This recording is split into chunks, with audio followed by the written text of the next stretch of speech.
आपकी है, इसकी क्या ज़रूरत है? देखिए, सबसे पहले तो मैं चंबल की माटी को प्रणाम करता हूँ। और इटावा में चंबल का विस्तृत क्षेत्र है, ओधी मोड़ चंबल के नाम से जानी जाती है। तो यहाँ के लोगों को, पूरे देशवासियों को, चंबल की माटी को मेरा बहुत बहुत प्रणाम और अभिनंदन।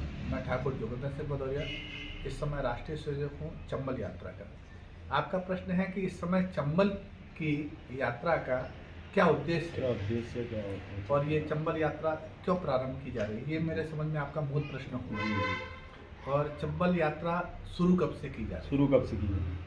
तो सबसे पहले मैं चंबल यात्रा प्रारंभ जो है वो 10 तारीख को, 10 फरवरी से प्रारंभ होगी। ये महू के आगे, इंदौर से महू है, महू से जो है 20 किलोमीटर आगे जाना पाव है। ऐसा कहा जाता है कि जाना पाव परशुराम जी की जन्मस्थली है। तो वहाँ विंध्याचल पर्वत की श्रृंखला है जाना पाव। विंध्याचल पर्वत जो है वो लंबा स्थिति में फैला और वहाँ की श्रृंखला है जाना पाव। वहाँ से चंबल नदी का उद्गम हुआ। चंबल के किनारे बहुत सारे लोग हैं, लेकिन चंबल के उद्गम के विषय में पूर्ण जानकारी प्राप्त नहीं है। तो चंबल का उद्गम जो है जाना पाव से हुआ और जाना पाव से लेकर के चंबल जो है वो लगभग 970 किलोमीटर की दूरी चंबल नदी तय करती है और फिर ये जमुना में मिलती है।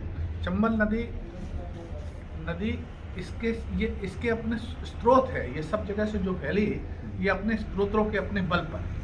चंबल को लोग वीरता, चंबल का पानी वीर पूर्वक कहा जाता है, चंबल को निडर कहा जाता है। इसीलिए कहा जाता है कि चंबल दैविक रूप में भी अपने स्रोतों से, अपने बल से, जिस तरह से रामायण में और उसमें कर्ण का कहा गया बाहुबल का, ऐसे चंबल अपने बल पर, अपने स्वयं रूप पर, अपने स्रोतों के द्वारा चंबल बह रही है।